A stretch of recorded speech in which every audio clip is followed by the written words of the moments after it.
नमस्कार दोस्तों, स्वागत है आपका वनडे एग्जाम सेंटर में। दोस्तों, आज के वीडियो में हम लोग बीए थर्ड सेमेस्टर हिंदी का जो पेपर है जिसका नाम है हिंदी निबंध नाटक एवं नवीन गद्य विधाएं और जिसका पेपर कोड है HND 201F, उसके चौथे यूनिट से संबंधित 35 महत्वपूर्ण बहुविकल्पीय प्रश्नों की प्रैक्टिस करेंगे।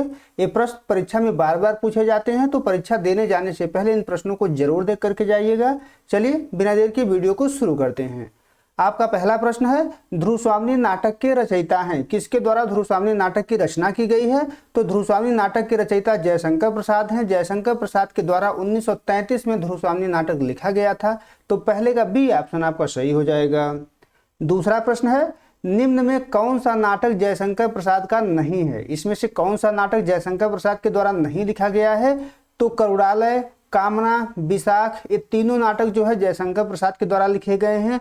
नील देवी जो है जयशंकर प्रसाद का नाटक नहीं है, यह भारतेंदु हरिश्चंद्र के द्वारा लिखा गया है। तो दूसरे का डी ऑप्शन आपका सही हो जाएगा।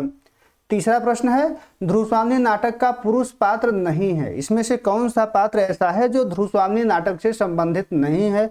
तो चंद्रगुप्त, रामगुप्त और सकराज, ये तीनों पात्र ध्रुवस्वामिनी नाटक से संबंधित हैं। स्कंदगुप्त जो है ध्रुवस्वामिनी नाटक से संबंधित नहीं है, यह स्कंदगुप्त नाटक से ही संबंधित है। तो तीसरे का सी ऑप्शन आपका सही हो जाएगा। चौथा प्रश्न है, निम्न में से कौन ध्रुवस्वामिनी नाटक की स्त्री पात्र है? कौन इसमें से ध्रुवस्वामिनी नाटक की स्त्री पात्र है?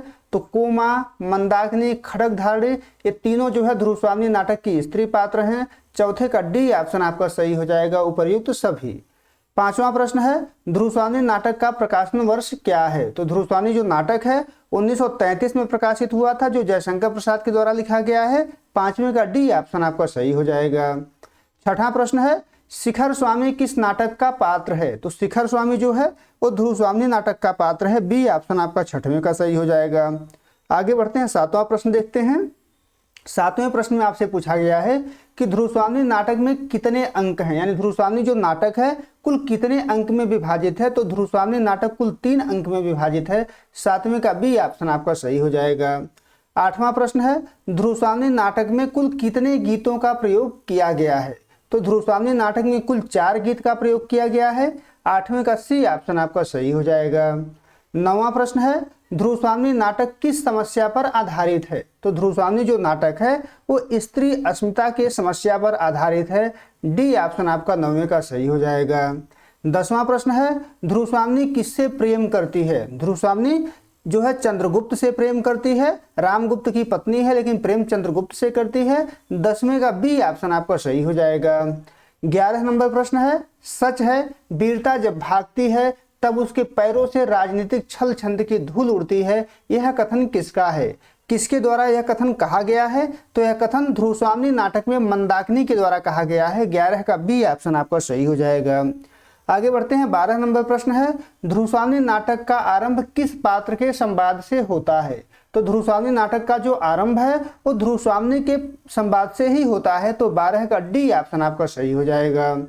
13 नंबर प्रश्न है, नाटक के लिए कौन सा तत्व अनिवार्य है? तो अभिनेता, रंगमंच और पात्र, ये सभी नाटक के लिए अनिवार्य तत्व हैं। तो 13 का डी ऑप्शन आपका सही हो जाएगा, उपर्युक्त सभी। 14 नंबर प्रश्न है, यह मृत्यु और निर्वासन का सुख तुम अकेले ही लोगे, ऐसा नहीं हो सकता, यह कथन किसका है? किसके द्वारा यह कथन कहा गया है? तो यह कथन ध्रुवस्वामिनी के द्वारा ही कहा गया है। तो 14 का बी ऑप्शन आपका सही हो जाएगा। 15 नंबर प्रश्न है, रामगुप्त का महामंत्री कौन था? कौन जो है रामगुप्त का महामंत्री था? तो जो शिखर स्वामी था यह रामगुप्त का महामंत्री था। 15 का बी ऑप्शन आपका सही हो जाएगा। 16 नंबर प्रश्न है, निम्न में से कौन चंद्रगुप्त की वाग्दत्ता थी? वाग्दत्ता उसको कहते हैं जिसको विवाह का वचन दिया गया हो। तो चंद्रगुप्त की जो वाग्दत्ता थी उसका नाम ध्रुवस्वामिनी है। बी ऑप्शन आपका 16 का सही हो जाएगा।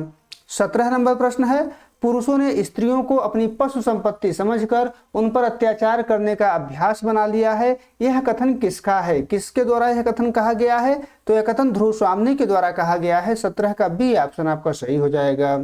18 नंबर प्रश्न है, ध्रुवस्वामिनी नाटक किस राजवंश से संबंधित है? तो ध्रुवस्वामिनी जो नाटक है यह गुप्त राजवंश से संबंधित है। 18 का बी ऑप्शन आपका सही हो जाएगा। 19 नंबर प्रश्न है, रामगुप्त के राज्य पर किसके द्वारा आक्रमण किया जाता है? तो रामगुप्त के राज्य पर सकराज के द्वारा आक्रमण किया जाता है। 19 का बी ऑप्शन आपका सही हो जाएगा। 20 नंबर प्रश्न है, ध्रुवस्वामी नाटक का नायक कौन है? तो ध्रुवस्वामी नाटक का जो नायक है उसका नाम चंद्रगुप्त है। ए ऑप्शन आपका 20वें का सही हो जाएगा। 21 नंबर प्रश्न है, समुद्रगुप्त का वास्तविक उत्तराधिकारी कौन था? तो समुद्रगुप्त का जो वास्तविक उत्तराधिकारी था वो चंद्रगुप्त था, रामगुप्त नहीं था। बी ऑप्शन आपका 21 का सही हो जाएगा। 22 नंबर प्रश्न है, ध्रुवस्वामी नाटक में खलनायक पात्र हैं, कौन इसमें से खलनायक पात्र हैं? तो रामगुप्त, शिखर स्वामी, सकराज, ये सभी जो है खलनायक पात्र हैं। डी ऑप्शन आपका सही हो जाएगा, उपर्युक्त सभी। 23 नंबर प्रश्न है, कोमा किससे प्रेम करती है? तो कोमा जो है सकराज से प्रेम करती है। 23 का बी ऑप्शन आपका सही हो जाएगा। 24 नंबर प्रश्न है, नाटक में महादेवी शब्द का प्रयोग किसके लिए किया गया है? तो नाटक में जो महादेवी शब्द है वो ध्रुवस्वामी के लिए ही प्रयोग किया गया है। तो 24 का सी ऑप्शन आपका सही हो जाएगा। 25 नंबर प्रश्न है, ध्रुवस्वामी को आत्महत्या करने से कौन रोकता है? तो ध्रुवस्वामी को आत्महत्या करने से चंद्रगुप्त के द्वारा रोका जाता है। 25 का सी ऑप्शन आपका सही हो जाएगा। 26 नंबर प्रश्न है, सकराज संधि प्रस्ताव लेकर किसे भेजता है? तो संधि प्रस्ताव लेकर के खिंगल जाता है। सी ऑप्शन आपका 26 का सही हो जाएगा। 27 नंबर प्रश्न है, निम्न में से कौन प्रसाद का नाटक नहीं है? प्रसाद का नाटक इसमें से कौन नहीं है? तो चंद्रगुप्त, स्कंदगुप्त, राजश्री, ये तीनों प्रसाद के नाटक हैं। कामायनी उन्हीं के द्वारा लिखा गया है, पर ये नाटक नहीं है बल्कि महाकाव्य है। तो 27 का डी ऑप्शन आपका सही हो जाएगा।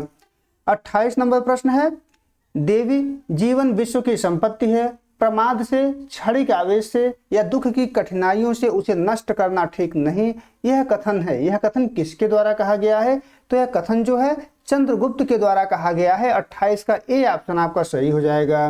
29 नंबर प्रश्न है, मैं अपनी आंखों से अपना वैभव और अधिकार दूसरों को अन्याय से छीनते देख रहा हूं और मेरी वाग्दत्ता पत्नी मेरे ही अनुसार से मेरी नहीं रही, यह कथन है। किसके द्वारा यह कथन कहा गया है?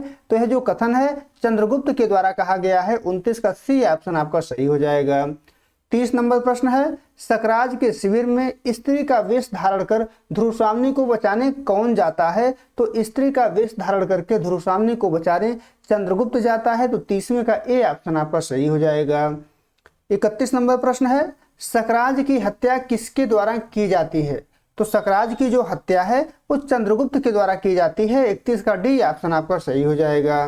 32 नंबर प्रश्न है, ध्रुवस्वामी नाटक का गौण पात्र है। तो कुबड़ा, बौना, हिजड़ा, ये सभी जो है ध्रुवस्वामी नाटक के गौण पात्र हैं। 32 का डी ऑप्शन आपका सही हो जाएगा, उपर्युक्त सभी।